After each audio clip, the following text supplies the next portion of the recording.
بسم الله الرحمن الرحيم. وأمر أهلك بالصلاة واصطبر عليها لا نسألك رزقا نحن نرزقك والعاقبة للتقوى. صدق الله العظيم. وقال النبي صلى الله عليه وسلم الصلاة عماد الدين أو كما قال عليه السلام. آباد ہوئیں عشرت گاہیں ویران مساجد روتی ہیں، طاری ہے فضا میں موسیقی پامال اذانیں ہوتی ہیں، برباد خزاں ہے مستقبل ماضی کی بہاریں سوتی ہیں، پھولوں کی بجائے کانٹوں میں شبنم کے شکستہ موتی ہیں، یہ وقت عمل کردار ہے شل کیا دست دعا پھیلاتا ہوں، کہنے کو مسلمان میں بھی ہوں لیکن کہتے شرماتا ہوں۔ میرے دوستو، اللہ تعالیٰ نے انسان کو اپنی عبادت کے لیے پیدا فرمایا ہے۔ اللہ تعالیٰ کا فرمان ہے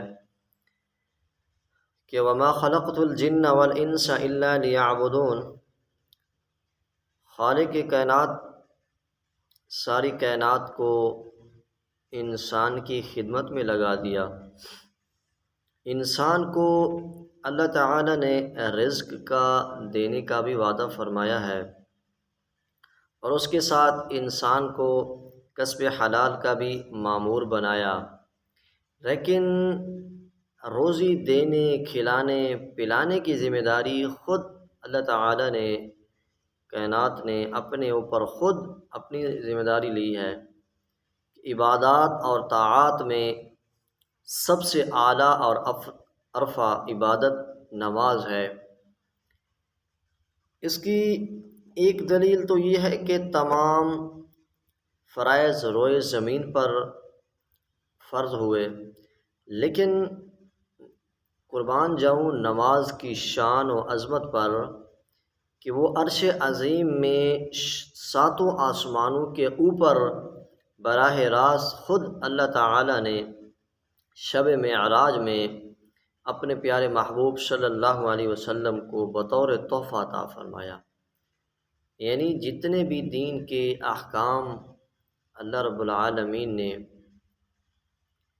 فرض کیے ہیں، دین کے احکام، وہ اللہ تعالیٰ نے اپنے جبرائیل امین علیہ السلام کے ذریعے اپنے پیارے محبوب صلی اللہ علیہ وسلم تک پہنچائے۔ لیکن نماز ایک ایسی عبادت ہے جس کے لیے اللہ رب العالمین نے اپنے محبوب صلی اللہ علیہ وسلم کو اپنے عرش پر بلا کر اپنے حبیب صلی اللہ علیہ وسلم کو نماز کا تحفہ دیا۔ نماز کے فضائل بہت زیادہ ہیں۔ ایک مرتبہ حضور صلی اللہ علیہ وسلم اور حضرت ابو ذر غفاری رضی اللہ تعالی عنہ موسم خزاں میں ایک درخت کے قریب سے گزرے تو نبی کریم صلی اللہ علیہ وسلم نے ایک درخت کی ایک شاخ کو پکڑا اور پکڑ کر جھاڑا تو پتے گرنے لگے۔ تو اس کے بعد سرکار دو عالم صلی اللہ علیہ وسلم نے حضرت ابو ذر غفاری رضی اللہ تعالی عنہ سے سوال کیا، اے ابو ذر، پوچھو تو ذرا میں نے ایسا کیوں کیا؟ تو حضرت ابو ذر غفاری رضی اللہ تعالی عنہ نے عرض کیا، یا رسول اللہ صلی اللہ علیہ وسلم، آپ بتا دیجئے کہ آپ نے ایسا کیوں کیا؟ تو آپ صلی اللہ علیہ وسلم نے فرمایا کہ اے ابو ذر، جب بندہ نماز پڑھتا ہے تو اس سے گناہ اس طرح جھڑ جاتے ہیں جس طرح اس درخت کے پتے جھڑ رہے ہیں۔ اللہ اکبر کبیرہ، سبحان اللہ۔ حضرت ابو حریرہ رضی اللہ تعالی عنہ سے روایت ہے، حضور صلی اللہ علیہ وسلم کا مبارک ارشاد ہے، حضور صلی اللہ علیہ وسلم نے فرمایا، ذرا مجھے بتاؤ، اگر تمہارے گھر کے دروازے پر ایک جاری نہر ہو اور کوئی آدمی روزانہ 5 مرتبہ اس میں غسل کرتا ہو، تو کیا اس کے جسم میں کوئی میل کچیل باقی رہے گا؟ تو صحابہ رضی اللہ عنہم نے جواب دیا، ہرگز نہیں رہے گا۔ تو حضور صلی اللہ علیہ وسلم نے فرمایا، 5 نمازوں کی یہی مثال ہے جس کے ذریعے سے اللہ تعالیٰ گناہوں کے، انسان کے جو گناہ ہوتے ہیں، نماز کے برکت سے اللہ تعالیٰ گناہوں کے میل کو، نفسانی میل کو، شیطانی کھیل کو، اور سب سے بڑھ کر بے حیائی کو مٹا دیتا ہے۔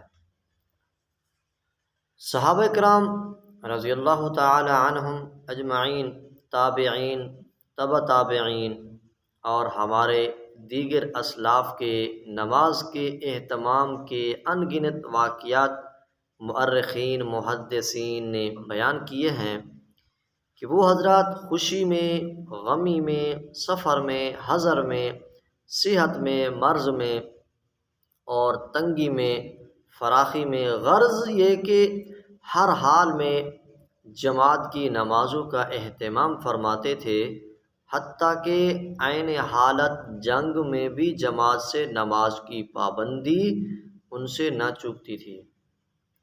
اللہ تعالیٰ سے دعا ہے کہ اللہ تعالیٰ ہم سب کو نماز کا پابند بنائے اور ہمارے لیے اپنی راہ ہدایت کے راستے کھول دے، اور ہمارے پاؤں کو اللہ تعالیٰ اپنی ہدایت کے راستوں پر جما دے۔ جزاک اللہ خیر، فی امان اللہ، فی امان اللہ۔